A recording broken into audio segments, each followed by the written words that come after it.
Okay, my friend Susan, this is her booth at Great American Antique Mall. And we've been talking for months about redoing her booth for her. I love her primitive style, and actually, ironically, looks about the best it's ever looked. So it's kind of funny to come in now and do it. She has been working really hard on trying to really fill it out and make it look good. But, we do things a little bit differently, and she wanted to see what we could do. So this is the before. Obviously, her style is very rustic, which appeals to me personally. So we're going to see what we can do. Sales have been slow, she said. So we're going to see what we can do to pick those up. She's also got this space around the corner. It's actually kind of still part of the same booth. She's got this roped off, which actually looks really nice. She sells a lot of the old hand tools, the red. Well, I don't know if she sells them, but she's always had a lot of them.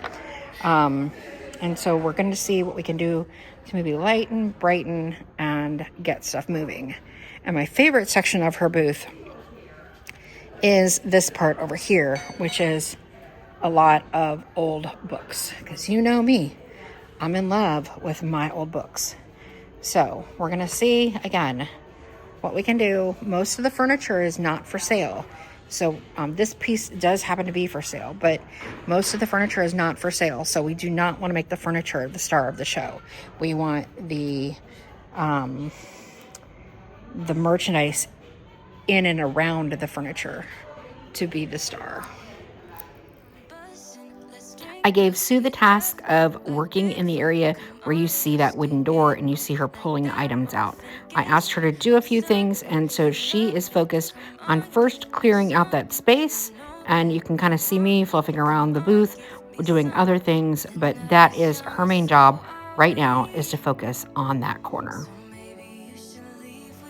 In the meantime, I'm going to be focused on merchandising this shelving group.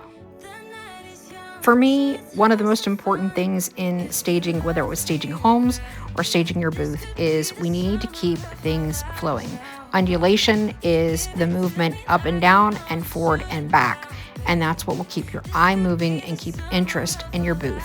The longer someone stays in your booth, the more likely they are to purchase items. As you're watching me stage, pay careful attention to the way I use risers with books and other items to create height, and the way I push and pull things forward and back.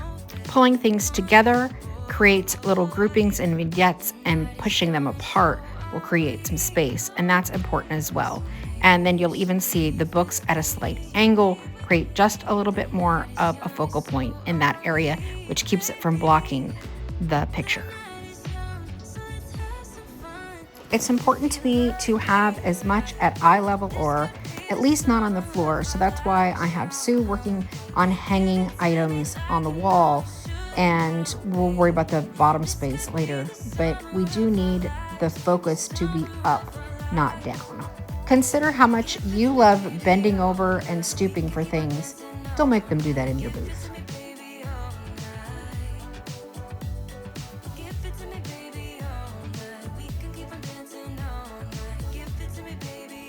While I'm staging this particular hutch, I am trying to look for things that are blue and white, and then there is also McCoy pottery in here. So I'm trying to figure out how to make all of those cohesive in this space, and I'm using books for risers.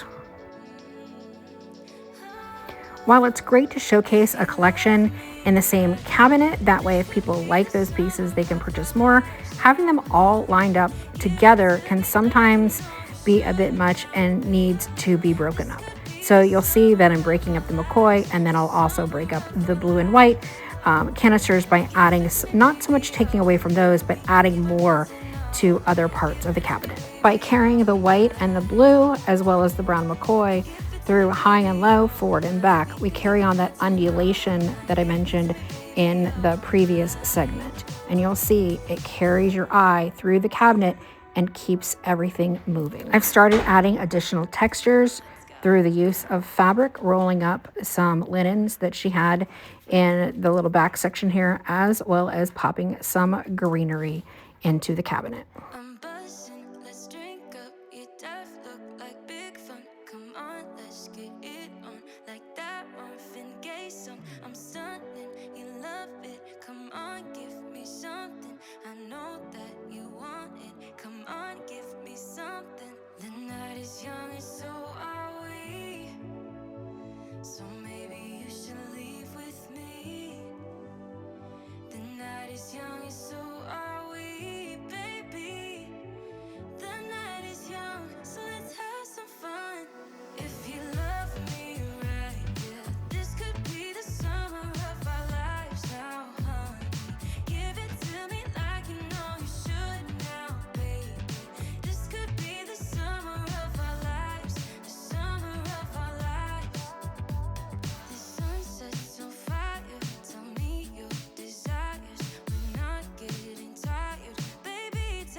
Now that Sue has taken apart that corner and hung some art, we need to do something with the lower space. The goal is to try to keep things off of the floor as much as possible. People value things the way you treat them, and when things are just shoved on the floor without anything under them, then sometimes they can feel worthless.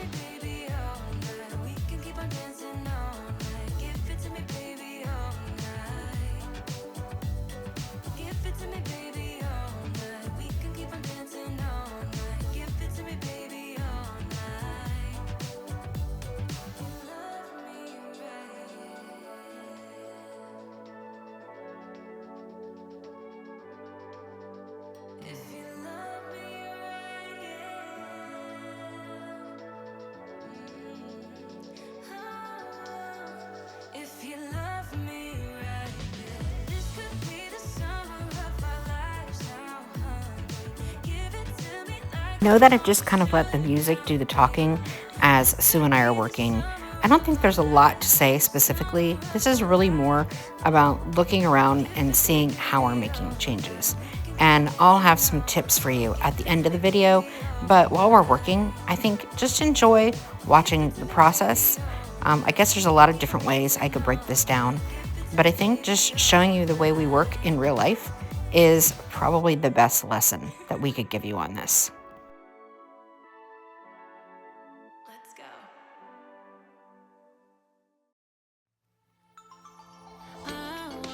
Somebody longing for someone to hold me. It could be anybody, but you chose me somehow. Now I'm crazy, thinking about you all the time, like crazy, knowing you're here by my side. And I was doing fine on my own, me a whole lot better. So as we're working on the booth, Susan just brought us all of these things to try to incorporate into the space, including this really giant basket. Finally, I get to move on to the third cabinet in this small space. And this one will go much quicker. I will say that between the time that we staged this and I'm finally able to edit this video, this cabinet, which was one of the few in her booth that was actually for sale, did sell.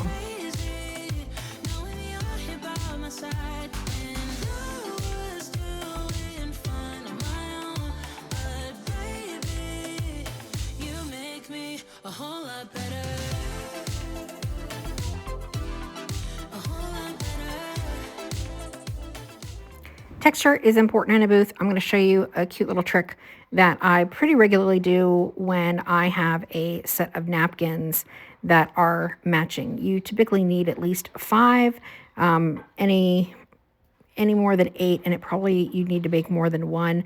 But I'm going to make like a little napkin floral out of this set of napkins. They're sold as a set, so I just broke the set, and I'm just kind of going to make a little rose out of them. Once each napkin is rolled and bundled, we're just going to gather them up and put one in the center and then tie that up and try to shape it out like a rose, pulling petals as you need to create the effect.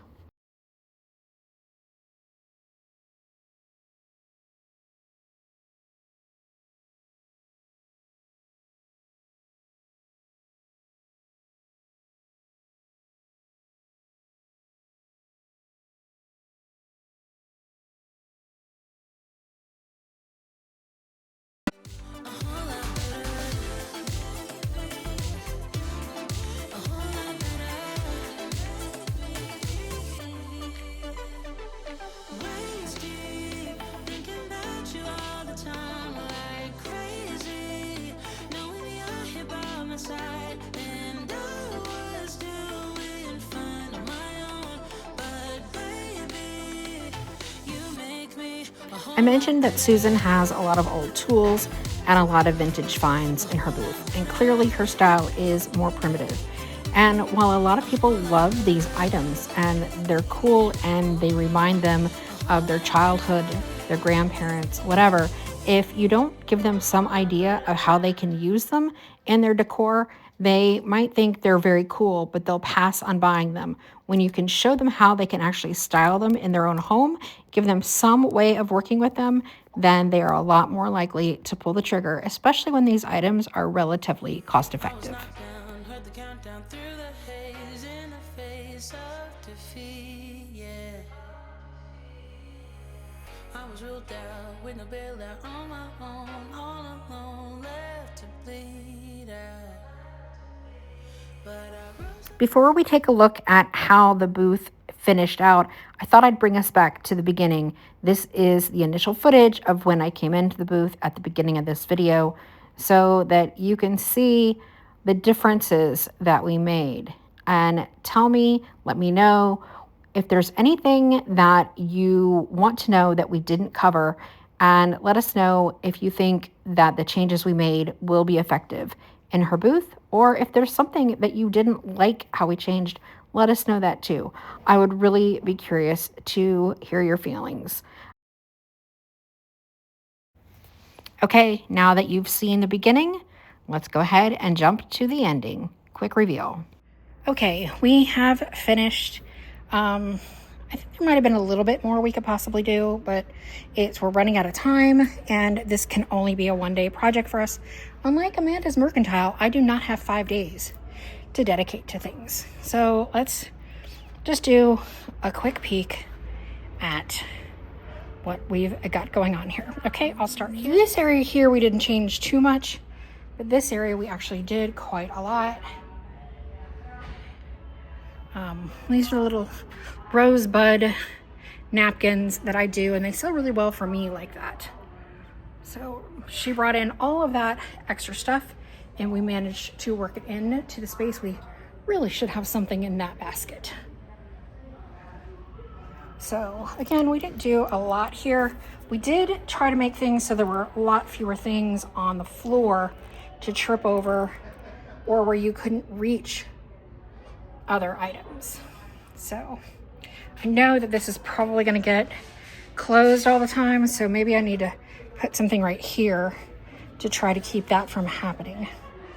So we moved this case from the other section over here. We only kept one door open and merchandised one side of it, and we hung up some items that were on the floor. I think it makes them a lot easier to see, and like all of these things were on the ground as potential trip hazards. I've been trying to show Susan collects a lot of old crusty tools, which I love the rusty crusty, and so I've really been trying to put them in place and show how they can be used as decor in her booth, because I think a lot of people just don't know what to do with them. They might like them, but they're like, but what? And these beautiful pieces back here, you couldn't even see before. I love that big commercial cupcake tray back there. That's really awesome. And this cupboard is one of the first ones that I worked on. So here is where you can see, even though this is carnival glass, we were trying to add some of the rusty crusty bits to it, use them in the cabinets, use them here in the Easter glass, or the basket, carnival glass basket. And, you know, again, just throwing little tools, all of her little tools in receptacles of one kind or another, so that people could see that they actually can be collected and used as home decor. Up here. Okay, there's the ginormous basket that she brought us. Those dolls were stuffed in a hutch. So we pulled them up, pulled up the box that was actually under there, and brought it here so you could see the white frame, using some of the white enamel in a little bit of a different way, which gave us another little shelf. More could actually go on the shelf, but I don't really have more, to be honest. Not in the right size and scale. So that's sort of a peek at what the booth looks like. Let's go around the corner. Sue mostly worked this area. I don't think I did anything, but she did make it brighter for sure. So you can see that we've got the green and the orange, the coppery colors kind of pulling in together here. I think Sue did a nice job from what she had. This was just full of the old tools, which is great. But unless somebody knows how to decorate with them, they can get a little lost. And so again, bringing in some of the brighter colors in here because this area just felt a little dull. So that was Sue's handiwork. And then this area is mine. You know, I love merchandising with the old books. Yes, the books are a little bit less of a dominant feature. They kind of fall to the background a little bit more, but I feel like one, that's going to help sell the other items. And two, people looking for books, unless they're looking for specific books, they are looking for ways to merchandise their home with books to decorate. And so we're showing all different ways that you can use them in the bookcase and styled versus just books shoved in cubbies or bookcases. So we're able to merchandise again some of the vintage Rusty Crusty and show exactly what you can do with them for home decor and how you can layer. This piece is my 100% favorite. Pulled out a doily that she had in there and some of the jewelry and lifted it up. I love that. I would absolutely have that in my home. Grouping some of the books that are more alike together, putting some other not only Rusty Crusty pieces, but sparkly shimmery, enamelware, all the different pieces that you might collect, and this might give you an idea of how you can display your collections, which when you're shopping in an antique mall, that's what you'll hear if you are here any length of time is, oh, I love it, but I don't know what to do with it. And so part of our goal here is to actually show people exactly what you can do with it. Hey guys, so I wanted to give you a little bit of an update since doing Susan's booth. It's been about a month and I messaged her telling her that I was getting this video ready and wanted to just see if redoing the booth has made any improvements. And I'm not going to read you the long message that she sent, but I'll just kind of give you the highlights that she said. She said there has definitely been an increase in the assortment of items sold, including more and varied kitchen items, linens, greenery, baskets, and dolls. So that's great. Moving things about has made people see things differently, and now they're picking up more and varied items. So we like to hear that. She said there's been an increase in retention and sales of customers, and importantly, faster turn time in the newer items that she has brought in since the makeover. And as of 2 days ago, when she texted me, and today is, we'll say since about the 18th of February, I think that's about right, that she has sold over 100 items in her booth this month. So I think that is pretty good information. Now I know January is always slow, so trying to compare February to January is, you know, a little bit apples and oranges, but you can glean some details. She definitely said that she has noticed that people seem to spend more time in her booth, and as I mentioned, that typically means an increase in sales. So that's where we are. I hope that you enjoyed this makeover, and we are making over our new booth at Linen and Rust. And so if you're not on Facebook, you might want to check out, we're sort of doing daily recaps while we're there doing things. This is taking much longer than I thought. Honestly, we have a lot of furniture in stock, but I need to get some stuff painted, and the weather just hasn't been up to par for that. So hopefully you'll enjoy seeing the changes there. When it's all done, I will do a video here on YouTube editing and, you know, making it all happen in about 30 minutes instead of days upon days upon days. Feeling a lot like Amanda's Mercantile, where she says, you know, it took her 6 days to get things done, and I think that's what's going to take us too. So see you later, guys. Wait for Sunday for a new DIY video. I hope you enjoyed today's video and got some good information from it. If you enjoy content like this, please be sure to hit like, subscribe, and consider sharing with a friend. It really helps us. And we will see you again on Sunday for a new DIY video.